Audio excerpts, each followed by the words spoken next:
tariffs, everyone's favorite word the last few months. So today I'm not going to go line by line and break down the tariffs, mainly because I like my videos to be relevant for more than a day.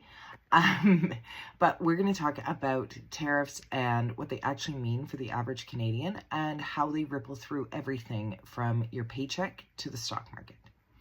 So first, let's start with the basics. What is a tariff? A tariff is a tax on imports. If company X imports raw material or finished product, they pay a tariff to the Canadian government if it's the Canadian government putting a tariff on it. Same thing goes for you. If you purchase a product personally that happens to have a tariff on it, you pay that tariff. It is not included in the price that you have paid to purchase something online. In normal times, tariffs are a form of behavior modification.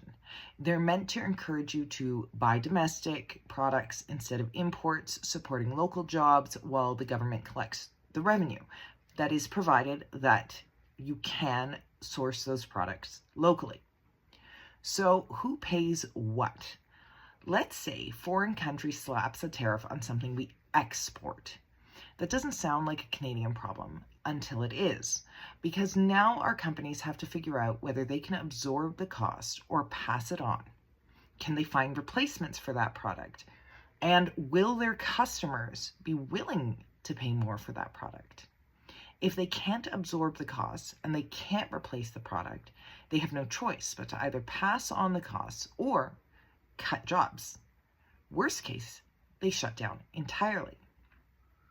So I started covering this in Housing Part 2, how banks are already tightening lending to employees of tariff-exposed industries, because even the banks expect that these tariffs put on Canadian companies are going to ripple through our economy, through our GDP, housing, and our jobs.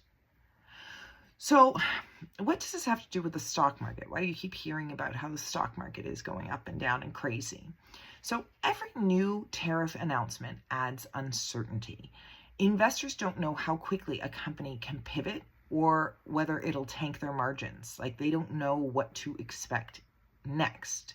And they don't know if company X that has just been hit, and industry X, I should say, that has just been hit with a tariff is going to be able to pivot, or if they're going to be able to pivot before they run out of money. So their stock values slide off a cliff. And a lot of people think that only rich people hold shares, but the truth is it's millions and millions of Canadians in our RRSPs and even in CPP. So that's not only your personal private pension, or if you are lucky enough to have an employee pension, it's also all of our pensions. So it's really important for all of us that these off a cliff slides in the stock market slow down, if not come to a halt. So here's the part that no one wants to talk about. Yeah, that was the fun stuff up front.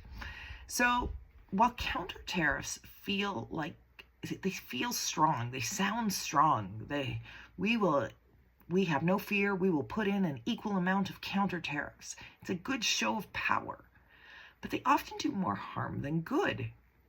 Yes, they hurt the exporters in the other, or the exporters in the other country, the same way that we're being hurt by tariffs, but they also hurt our importers. Now, two sides of the coin are making job cuts, shrinking investments, or shutting down altogether. It's economic war, and Canadian workers are collateral damage. The end result is prices go up, inflation goes up, and companies see it as an opportunity to raise prices, whether they need to or not. And that's the thing. The Made in Canada product did not go up in price. If it didn't have pieces from America, if it did not rely on the American chain, 100% made in Canada. But corporations will not say, oh, I'll leave that 25% on the table. they're going to look at what the cost of those with tariffs cost, and then go and mark that down, say 5%. There's still a deal. They're still made in Canada, and they get to make more money without higher costs. So if I feel this way about tariffs and counter tariffs, what do I think the logical and best solution would be? And I think that it's eliminating the GST. So if we want to help Canadian businesses and we want to make imports less appealing, we cut the GST. It doesn't sound flashy though, and it doesn't sound like a place of strength and direct counter. Counter always sounds like counter strike. It just sounds strong.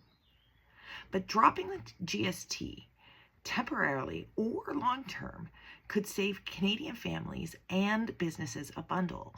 It could also spur future investment because it would lower the overall tax rate of doing business in Canada. It would do the same job counter tariffs aim for, making imports less attractive without the chaos, inflation, and raised prices for Canadians. So here's the truth. We can't afford counter tariffs. TD is already forecasting 100,000 more job losses this year. That was as of May. That's 100,000 more people out of jobs. The Liberal platform expects to collect $20 billion from counter tariffs. So I ask you, what's the least worst outcome? Higher prices, inflation, higher interest rates, and higher unemployment?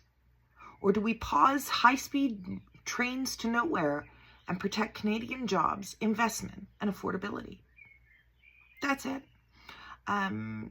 Housing Part 3 drops on Friday. I hope you had a wonderful day.